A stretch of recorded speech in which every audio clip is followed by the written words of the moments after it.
This is the Out of Time Film Podcast, where your hosts Tom and John discuss everything from blockbuster films to TV and games like there's no tomorrow.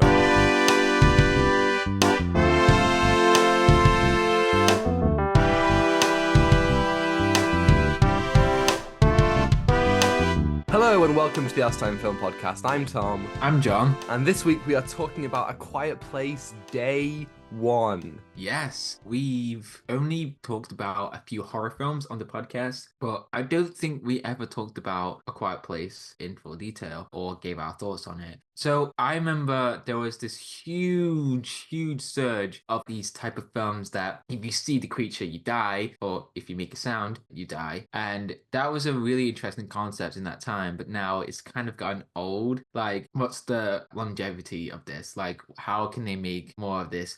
And now we've got more of the Quiet Place franchise, and now they're trying to make a whole world around it, which is interesting, but I just feel a bit like cautious about it. Like, okay, how are they going to continue the story? Because they could have kept it as one movie. Yeah, there are a lot of horror franchises. I think the longest running franchise in terms of horror is Halloween, I want to say. And I'm not a Halloween fan myself, but I know that the general consensus is that those films go up and down. But I think we've been lucky when it comes to The Quiet Place.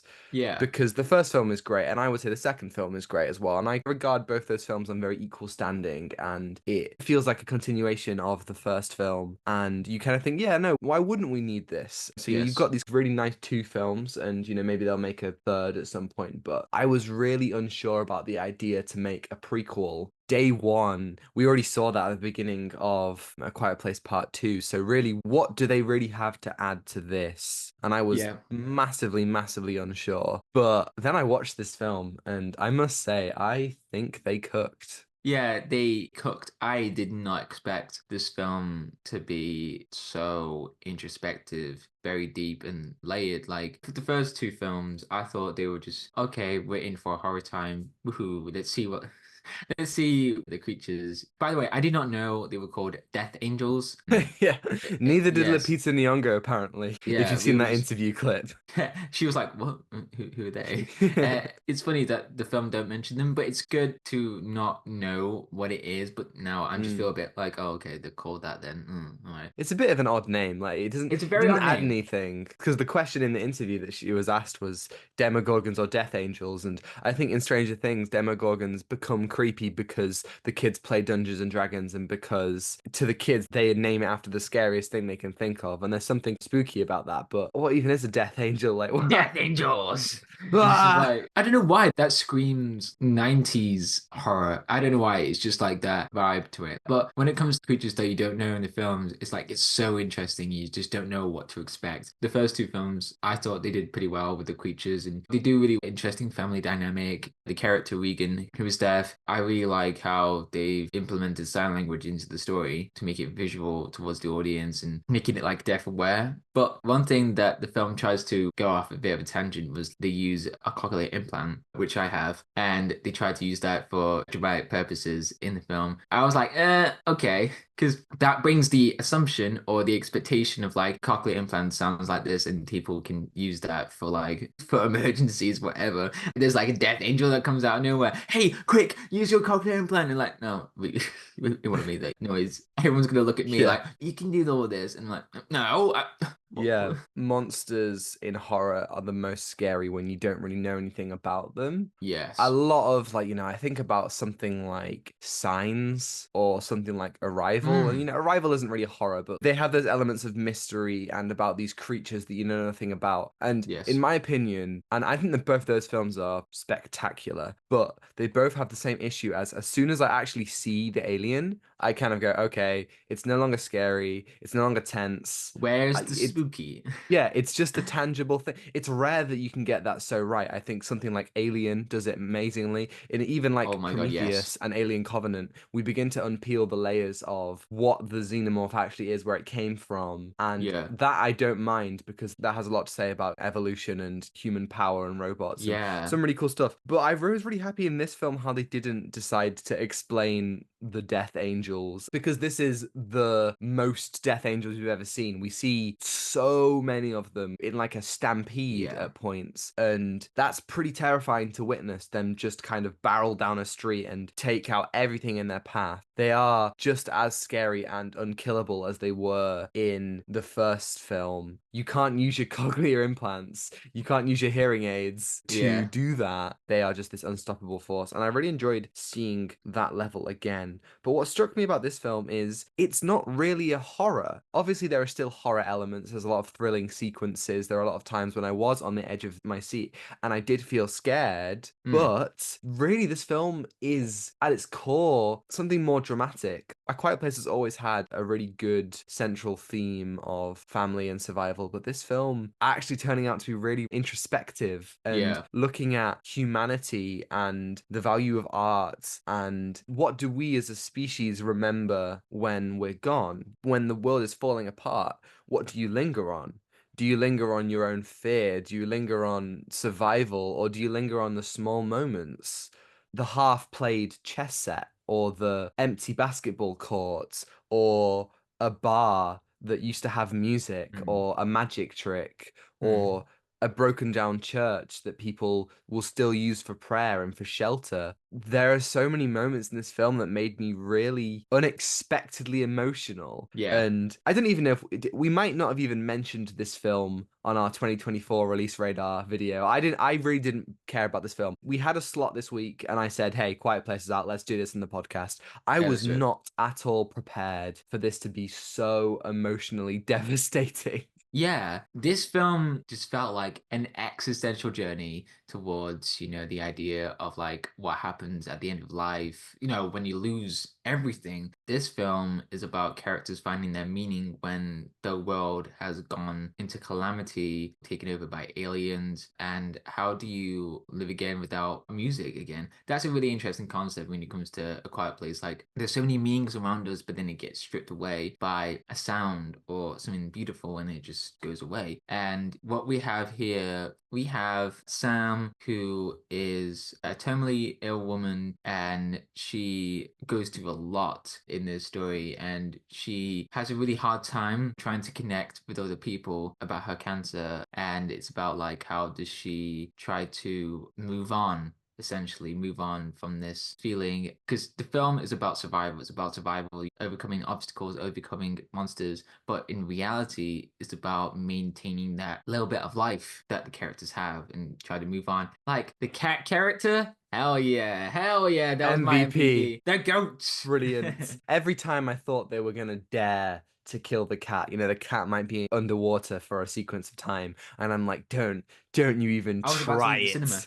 I And was about they to leave the did. cinema. Yeah. And the cat would keep on just being the best. I really loved the decision to make Sam terminally ill because there's so much interesting storytelling. From the very beginning, we know that she has just given up. She Mm, sees no point in anything, no point in trying to continue living. To put a character like that in a situation where everybody wants to survive is so fascinating mm, because she's never like, oh yes, I must get to shelter, I must get to an evacuation point. Her perspective is, I want to find my cat, I want to have a little trek, I want to get some pizza, I want to just enjoy some final moments. And yeah. that's so simple, but also throughout the narrative, you kind of get that opportunity for her to kind of live again a little bit. And the tragedy of it is that society collapses, modern medicine is out of the window, hospitals are all down. Her cancer is going to kill her. Yeah. And she is completely in acceptance of that. There is no moment where we feel bad because she is going to die. I would say that we feel bad because she refuses to live. And that's where the sadness comes from. Mm, And I loved that. And Lupita Nyong'o is such a brilliant screen presence. I thought she was phenomenal. And you think about her career now, this is like her third leading in a horror adjacent kind of film. You've got Us, which is very much a horror, very much a Mm. thriller. You have Little Monsters, which is very much a comedy horror, and then you have this, which is horror drama. She plays very, very different roles in all of them. She's done the action hero, she's done the kind of like family woman, she's done the strange, creepy monster,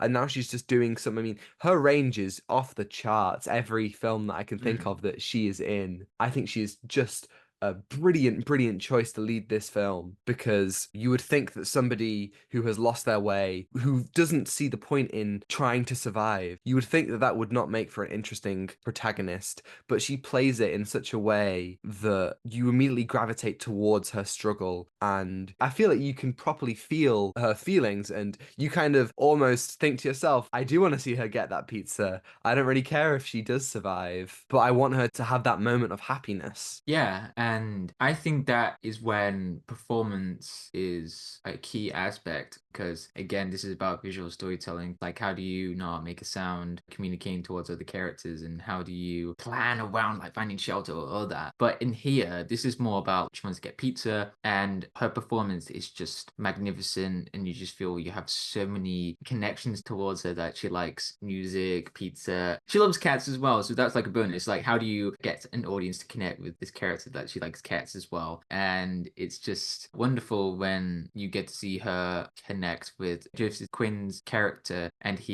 Eric, he was just lost, but he didn't want to be alone, and you get to see his perspective on her journey. She just wants to get pizza, but he is very unsure about, does he want to leave, even though he doesn't want to die alone in this world. He doesn't want to be alone. Again, that is such an interesting concept when it comes to like people have lost meaning, and then people try to lean on that as well. And you get to see his wonderful character arc in this story. Oh my God, like there's a spark that reignites inside of him towards the end of the film when he gets to help her on this journey, and he gets to see the beauty behind it. Like, oh my God, there's one scene that I absolutely love in an empty bar. Yeah, I think this is a good chance to get into spoilers. I thought that whole scene in the bar was so magical and so tear-jerking. Yeah, when he does a magic trick. It is such a beautiful moment between these two characters, and it's so human, this love for like performance or something else. And you get to see this subtext of what his life could have been if he wasn't working for a law firm or something, and he could have been like a magician or something in this world of silence. So it's just beautiful, and I teared up, and it just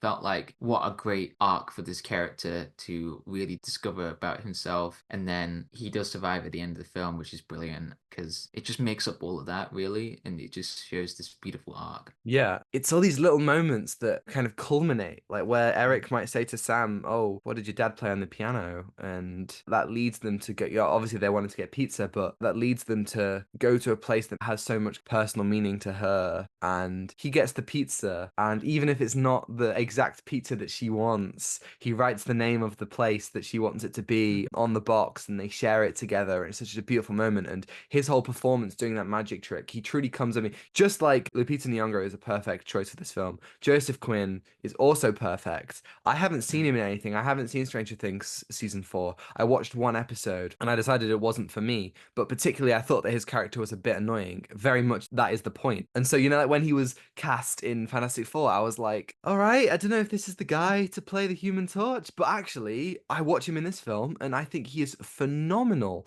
Just like Lupita Nyong'o, he's exactly what it needs to be. He is the one that you want to see survive because he is the one who is broken, who is scared, he's young. He talks about how his parents are in Kent and he's in America. He never really wanted to be a lawyer, but this Mm. is kind of where his path, where his life has taken him, and it makes him feel really lost. And then to put that context behind him into an apocalyptic scenario, on one hand, we have what do we do when you have somebody who doesn't really want to live? And then for the other characters, what do we have when you have somebody who is lost, whose life is actually just on the other side of the world, just across the Mm. pond? I really, really liked that. I thought that was really moving. And that whole scene where he truly comes alive as this magician, you see that that's what he wanted to do. He mimes being in a crowd and like presenting to Mm. everyone. It was just so very, very emotional. And the bond those two characters make together with so little dialogue, so much of it is just in their facial Yet expressions so and much in has said. even like when he just goes to find her the medication, small gestures speak volumes in this film, Mm. and that is so very, very good. And as you said, like with the music,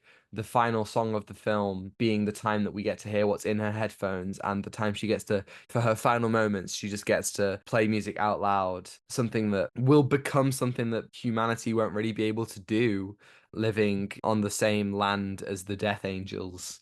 That's really, really beautiful. Like, I was so stunned by how heartbreaking that was and how moving that final gesture of playing this song was when it cuts to credits. I was just sitting there, just like, what? Are you telling me that A Quiet Place Day One is one of the best films I've seen all year? And Yeah. that's not to say that this has been a bad year for films. That's saying that Quiet Place Day One is a spectacular, magnificent film. Yes, and that ending just wrapped up so many things for me, and it just felt like that was a perfect ending because I was thinking, how are they gonna end this movie? And ending with music was just a brilliant way to express her living again, essentially. Like she's listening to the music out in the streets where she used to be, and that was just very poetic. She is fully accepting it, and she is where she needs to be. And she gets to go back to her apartment. She gets to go back to where she grew up, where she came Mm. from.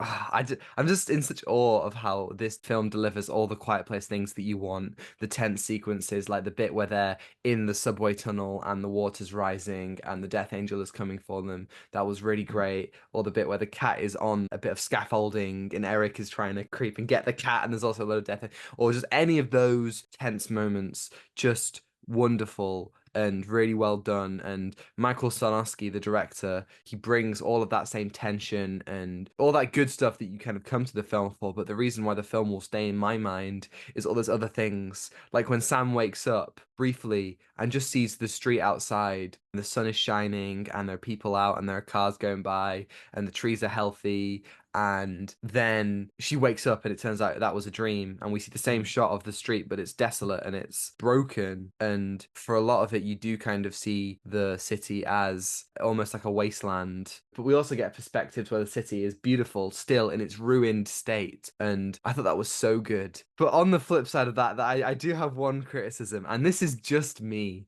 Anyone who listened to the podcast before may know where I'm gonna This is go me with as well. this. This is me as well. But when I was like, okay, Quiet Place prequel, what are we gonna do with this? Why do we need this? Is what I thought. And then I see the casting announcements. Oh, Lupita Nyong'o. Oh, she's great. Oh, Joseph Quinn. He's okay, fine. Djimon Hounsou.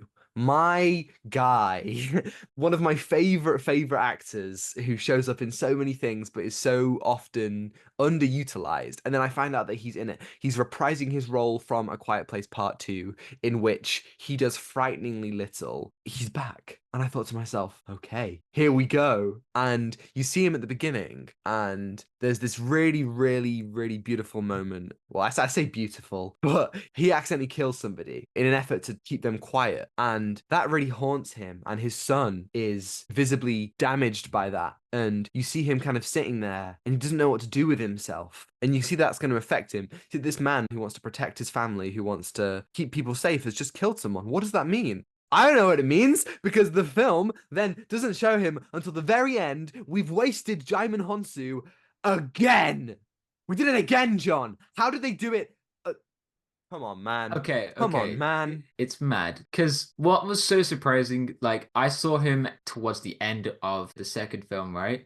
You get to see him. He's like, oh my God, he's there. And in the spoilers, he dies. He gets killed, Djimon Hounsou, which is just sad. But then in this one, I was like, okay, great. We're going to see something. But no, we don't get any continuation, any interesting concept. Perhaps maybe there is some in the deleted scenes, but that doesn't take away the importance of this film where that could have been explored very, very easily into this film. Like they could have shown a couple scenes in that theater place, but no, it was just very sad. But what I gotta say is that the film's budget it is $67 million, which Really? yes, and I was like, wow. thank God we do have someone who is thinking about what to do. Because nowadays we've got huge blockbusters that would just go to 200 million or 160 million. And it's just like, where does Yeah. the money go? It's like Netflix giving 300 million to the Russo brothers for like no film realistically should cost that much. You look at something like Indiana Jones last year.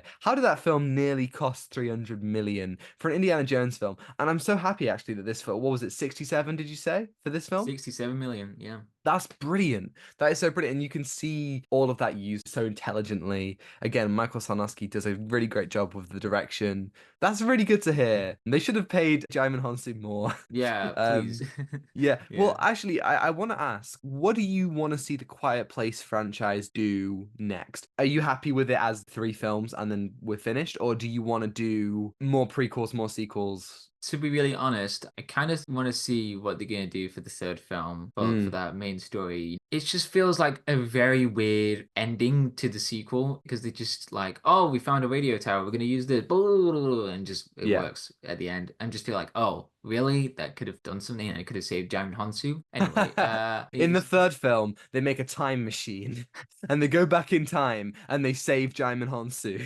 That would be great. But to be honest, I want to see that boat journey, how they get to the island, and like maybe see Djimon Hounsou as the main protagonist for this boat journey to get to this island for the sequel. Because again, he's a really interesting character, especially in this one. That could be a really interesting continuation to see his internal conflicts, how is he going to survive? Yeah, I want to see a horror boat journey across waters. Like maybe there are other species of that alien race that could potentially Yeah. survive on water. Yeah, or maybe there's a death angel on the boat, or they go near a Pirates bridge. of the That's Caribbean. It could be there's Pirates of the Caribbean again. They could be on boats. what? Yeah, Yar, are you ready to get there's. wrecked? Are you afraid to get wet? There's so many places they can go, but I agree with you. Make a third film, complete the trilogy, wrap up that story, show the defeat of the Death Angels and the return to society. I think, especially for the family of the main films, that would be a really nice way to do that, to have them finally be able to live their life again. However, as much as that would be cool, I really want a sequel to this. Start with Djimon Hounsou before the marionette show what he went through during this film, and then give us the journey of him from the boat to the island. Yes. You're right, that is the story that I think is compelling. Yeah. I mean, this film's made a lot of money. Like already in its opening weekend, it made over 100 million, and that's the biggest opening for the franchise so far. So I do think that, yeah, this film will do well. And if there is a story to tell, Michael Sarnoski, John Krasinski, I think they will probably endeavor to make a fourth film, be it a sequel to this or a sequel to part 2. So yeah, Quiet Place Day 1. What are you gonna give it out of 10? I'm gonna give it a 9. This is a Me great too. film. I would be surprised because currently this is showing up in my top 5. I'll be surprised if this doesn't make it to the final count of the year. Yeah, for sure, for sure. I think this is definitely in my top 5 because it just left me like, wow, that Mm, was pretty impactful, that one. yeah, Yeah.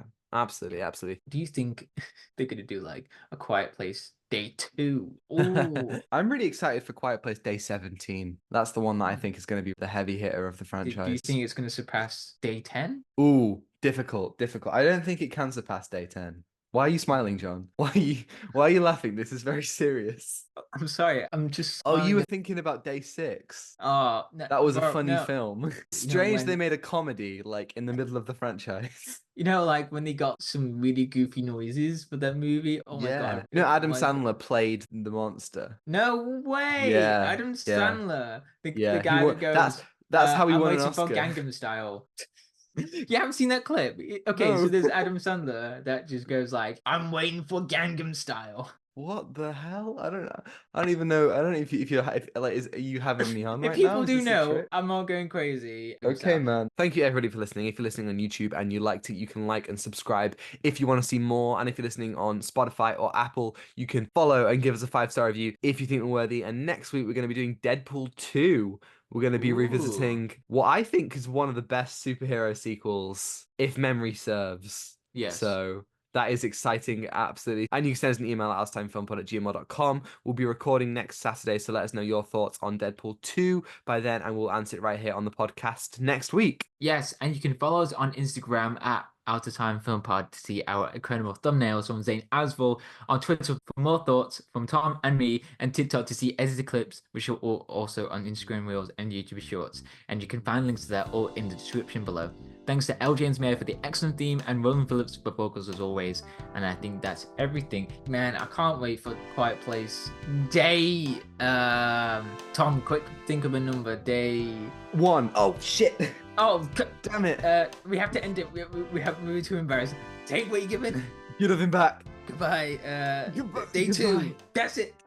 Yes, we did it.